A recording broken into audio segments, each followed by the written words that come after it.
Hello kids, how are you all? Hope you all are fine and safe at your home. So kids, हमने last lecture में Nina and the baby sparrows right उसमें हमने story learn किया था, मतलब story हमने समझा था एंड उसके बाद मैंने आपको क्वेश्चन आंसर लिखाए थे, देन हार्ड वर्ड्स लिखाए थे, अलॉन्ग विथ दैट मैंने आपको पिक्चर स्टोरी लिखाई थी. Do remember that? Okay now and उसके बाद हमने वर्कबुक में question number 1 that was answer the following question and question number 2 MCQ किया था. Now we are going to do question number 3 that is filling the blanks on page number 17. आपकी Marigold के workbook में page number 17 question number 3 filling the blanks है, वो हम करने वाले हैं. मुझे पता है कि आप में से बहुत बच्चों ने क्वेश्चन नंबर 3 और 4 लिख लिया है. नॉट अ इश्यू, कोई बात नहीं, पर मैं आपको उसका एक्सप्लेनेशन दे दी थी. ओके नाउ आपको यहाँ ऊपर ब्रैकेट्स दिए गए. 2 NINA Nina, PLUMP plump, SPARROW sparrows, nest, VINDOW window. Okay so आपको एक एक क्वेश्चन रीड करना है, एक एक ब्लैंक रीड करना है और फिर ऊपर ब्रैकेट में से आपको जो ब्लैंक दी है, डैश दी है, उसमें आपको आंसर लिखना है. Okay so number 1, dash did not want to go for the wedding. किसको वेडिंग में नहीं जाना था? आपको नहीं, मुझे नहीं जाना था. देन नीना को. Come on, write Nina in that blank. NINA Nina. Number 2, there was a dash on the book shelf. Book shelf के ऊपर क्या था? मेरा घर था. नहीं तो क्या था? मेरा घर नहीं था तो क्या था?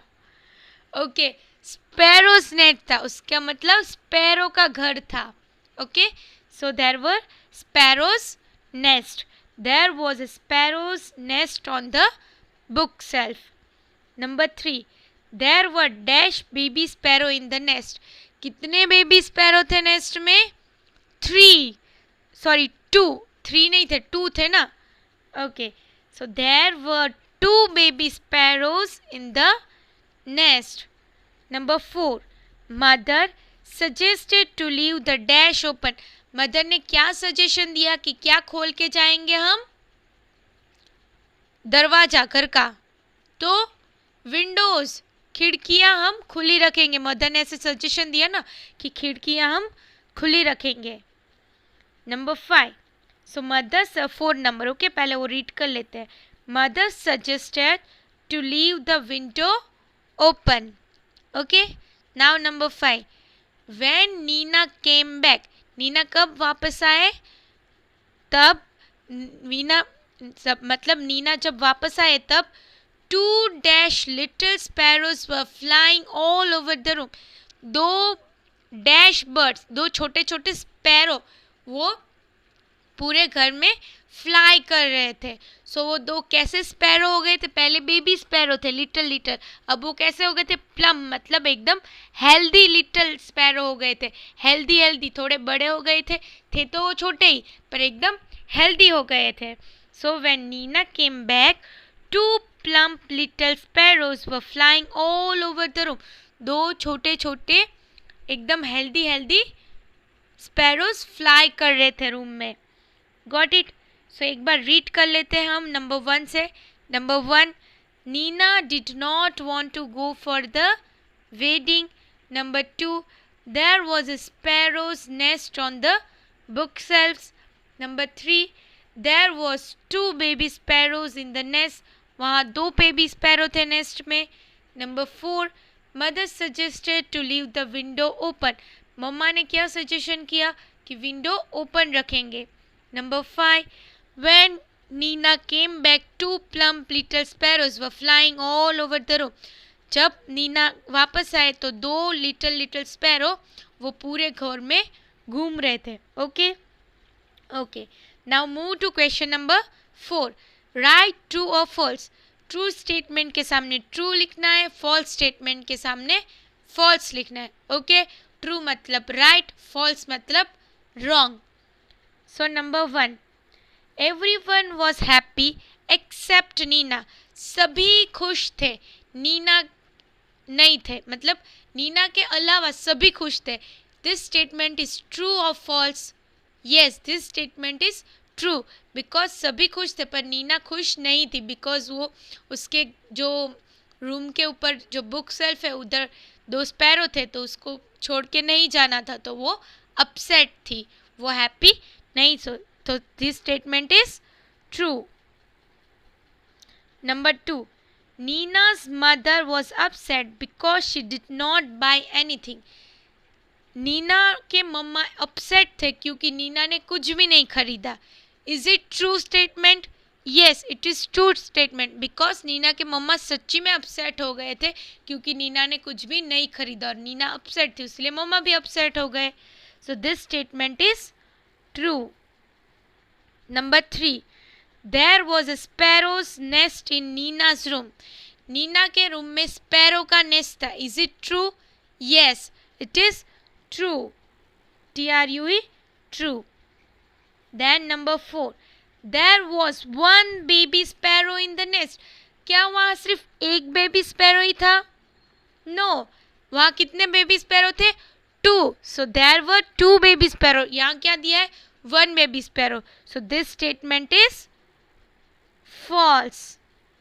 Number 5, the baby sparrows cried for food all day long because mama sparrow was not there. क्या जो बेबी स्पैरो पूरा दिन रोते थे खाने के लिए क्योंकि बेबी मम्मा स्पैरो वहाँ नहीं थे? नो, वो रोते तो नहीं थे, ऐसा तो कहीं भी मेंशन नहीं है कि वो रोते थे. So this statement is false. Right there, FALSE, false. Number 6, mother suggested to leave the window open. क्या मम्मा ने यह सजेशन दिया था कि विंडो ओपन रखे? Yes, this statement is true. Number 7, mother remove all the things from Nina's room and lock the door. क्या मम्मा ने सभी जो चीज़ थी नीना के रूम के वो बाहर निकाल के रूम लॉक कर दिया था बाहर से? यस, रूम लॉक कर दिया था और विंडोज ओपन कर दिए थे. So this statement is true. Right there, true. Okay. Then number 8, when Nina came back, she did not see the baby sparrows in the nest. जब नीना वापस आई तो नीना को बेबी स्पैरो नेस्ट में नहीं देखे. इज इट ट्रू और false? It is false, because baby sparrows तो उधर ही थे, पूरे घर में घूम रहे थे. So this statement is false. Okay, so देखो ये तो ऑलरेडी आपने लिख लिया है, सो अभी आपको होमवर्क में लिखने की ज़रूरत नहीं है, बट जिस किसी ने नहीं लिखा है वो आज नोट डाउन कर लेना. Okay. Then comes question number 5, write two rhyming words beginning with the same sound. देखो 2 आपको राइमिंग वर्ड लिखना है, सेम साउंड से स्टार्ट होना चाहिए. आपको देखो पहले जो लेटर है उससे स्टार्ट होना चाहिए. ओके, राइमिंग वर्ड मतलब आपको पता है ना कि फर्स्ट आपको लेटर कोई भी लिखो पर लास्ट में सेम होना चाहिए, बट यहाँ क्या करना है, बिगनिंग से उसका साउंड सेम रखना है, मतलब स्टार्टिंग से सेम स्पेलिंग होना चाहिए, पीछे भले ही अलग हो. यहाँ आपको 2 वर्ड्स जो है देखो आपको बोल्ड में दिया है, सो ऐसे जो आपको फर्स्ट 2 लेटर्स है वो सेम लिखना है. ओके. ओके, सो THIN के think, THROW throw, THREE three. So think, throw, 3. Okay. Number 2, GROW grow, GROUND ground, GRAPES grapes. So grow, ground, grapes. Okay.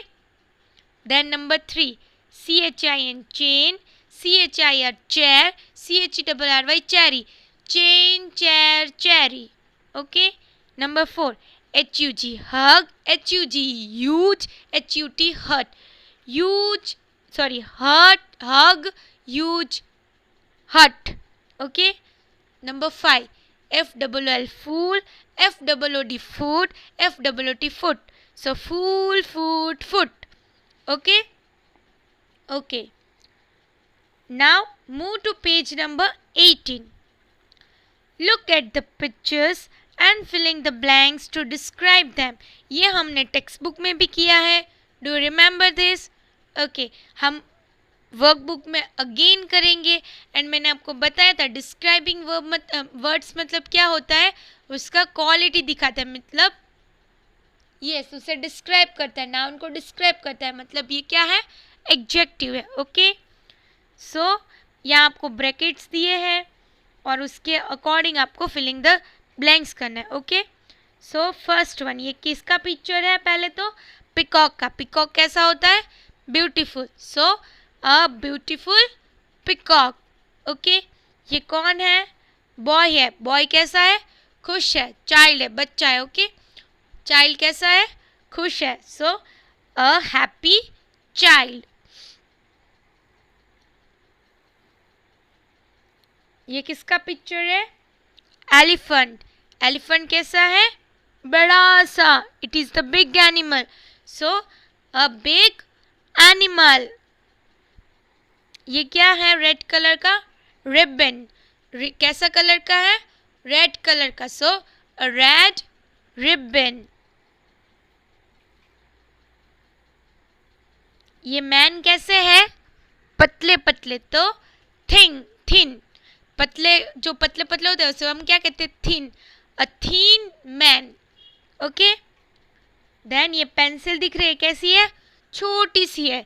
So a short pencil. Okay, चलो एक बार ये read कर लो. A beautiful peacock, a happy child, a big animal, a red ribbon, a thin man, a short pencil. Okay, now come question number 7. Filling the blanks with correct words. आपको ऊपर bracket में words दिए गए हैं और आपको उसको नीचे जो ब्लैंक्स में हो उधर लिखना है. Okay, number 1, a mango is. Mango का कलर क्या है, yellow. So mango is yellow. Grandfather is an. grandfather कैसे मैन है, ओल्ड मैन है. कैसे मैन है, ओल्ड मैन.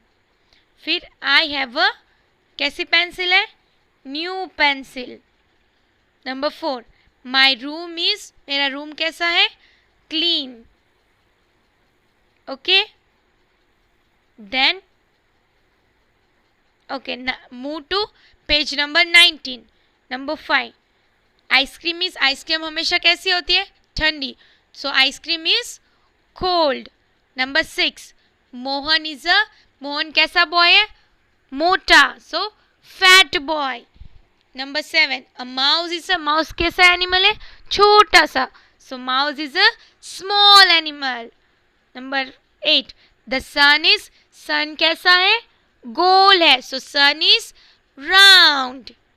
ओके, चलो एक बार रीड कर लो.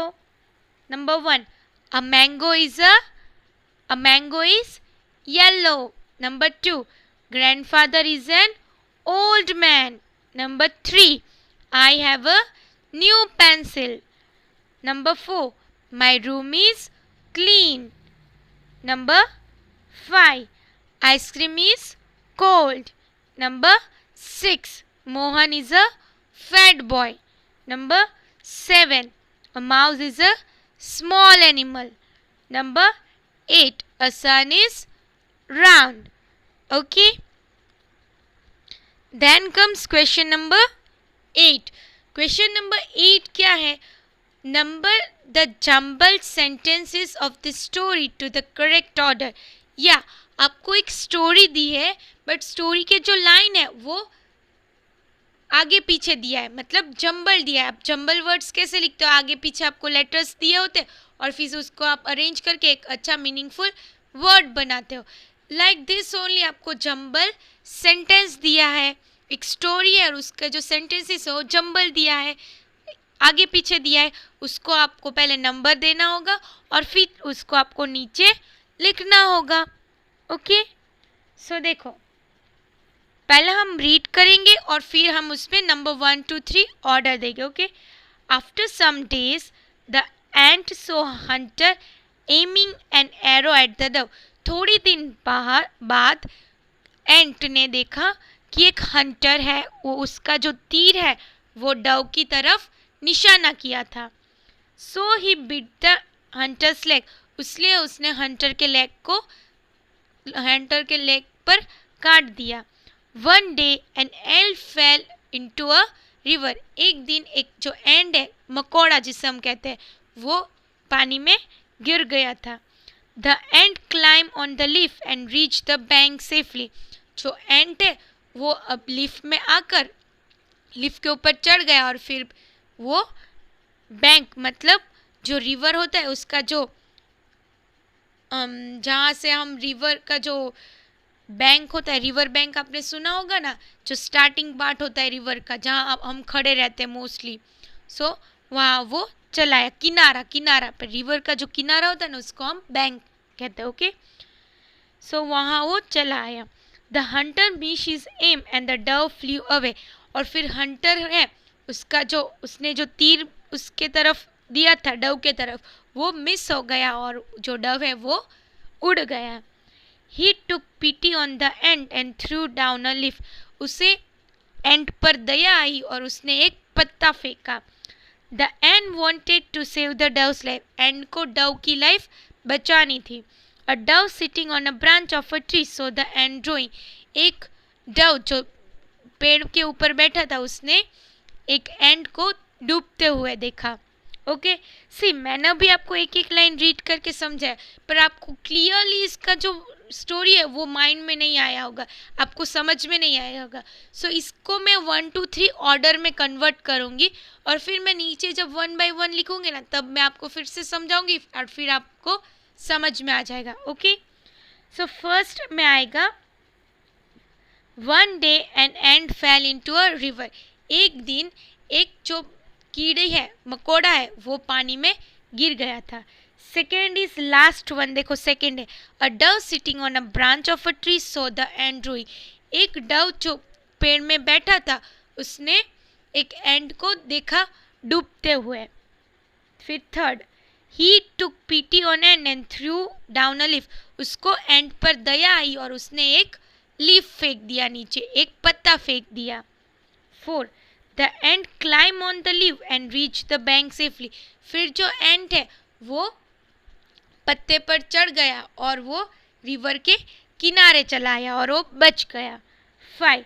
After some days the ant saw hunter aiming at an arrow at the dove. थोड़े दिन बाद एंट ने क्या देखा कि एक हंटर आया है जंगल में. उसने जो उसका जो तीर है, उसका जो जिससे वो शूट करने वाला था वो डव की तरफ था, मतलब उसको डव को हंट करना था, डव को मारना था. तो उसने क्या किया. 6. The ant wanted to save the dove's life. Dove की लाइफ को एंट को बचाना था, क्योंकि एंट की लाइफ को भी डव ने बचाया था. एंट डूब रहा था, इसीलिए जो डव था उसको उसने लीफ देकर बचा लिया था. तो एंट को भी डव को बचाना था. तो उसने क्या किया. सो ही बीट द हंटर्स लेग. सो उसने हंटर के लेग को काट लिया. आपको पता है ना, जो बड़े ब्लैक कलर के मकोड़े होते हैं वो अगर काटता है तो कितना स्वॉलो हो जाता है. स्वॉलो मतलब कितना सूज जाता है और कितना दर्द भी होता है. सो उसने क्या किया, हंटर के पैर को काट लिया. सो हंटर का निशाना चूक गया. The Hunter miss his aim, मतलब उसका निशाना चूक गया. And the Dove flu away safely. और डव बच के वो वहाँ से उड़ गया. ओके, नाउ आई थिंक आपको ये स्टोरी समझ में आ गई. एक बार देखो नीचे हम 1 2 7 8 ऑर्डर में लिखेंगे, मैं रीड करूँगी, आप सिर्फ सुनना, क्योंकि आज आपको मुझे रीड करके ये क्वेश्चन नंबर 8 का जो स्टोरी है, ये आपको ये स्टोरी 1 to 8 पॉइंट्स है, ये आपको मुझे आज रीड करके भेजना है. सो मैं रीड कर रही हूँ, आप केयरफुली मुझे लिसन करना. Okay, number 1. One day an ant fell into a river. 2. A dove sitting on a branch of tree saw the ant drawing. 3. He took pity on the ant and threw down a leaf. Number 4. The ant climbed on the leaf and reached the bank safely. Number 5. After some days, the ant saw hunter aiming an arrow at the dove. थोड़े दिन बाद Dove ने M मतलब निशाना, okay, देखा. Number 6, the ant wanted to save the dove's life. Number 7, so he beat the hunter's leg. Number 8, the hunter missed his aim and the dove flew away safely. Okay, आपको ये homework में लिखना, homework आपको पहले मैं समझा देती हूँ क्या है. आपको आज होमवर्क में आपकी मैरीगोल्ड टेक्स्ट बुक में क्वेश्चन नंबर 4, क्वेश्चन नंबर 5, 6, 7 और 8 कंप्लीट करना है. और रीडिंग में आपको क्वेश्चन नंबर 8 का ये जो स्टोरी हमने नीचे लिखी वो आपको रीड करके मुझे वीडियोस भेजने हैं. एंड देन आपको कर्सिव में पेज नंबर 7 में जो नीचे का पोर्शन है वो आपको कंप्लीट करके मुझे भेजना है. Okay, so bye bye and have a good day. हाँ, और एक बात, यहाँ हमने ये चैप्टर ना कंप्लीट कर लिया है. सो नेक्स्ट लेक्चर में हम यूनिट नंबर 3 स्टार्ट करेंगे. Okay, so bye bye and have a good day.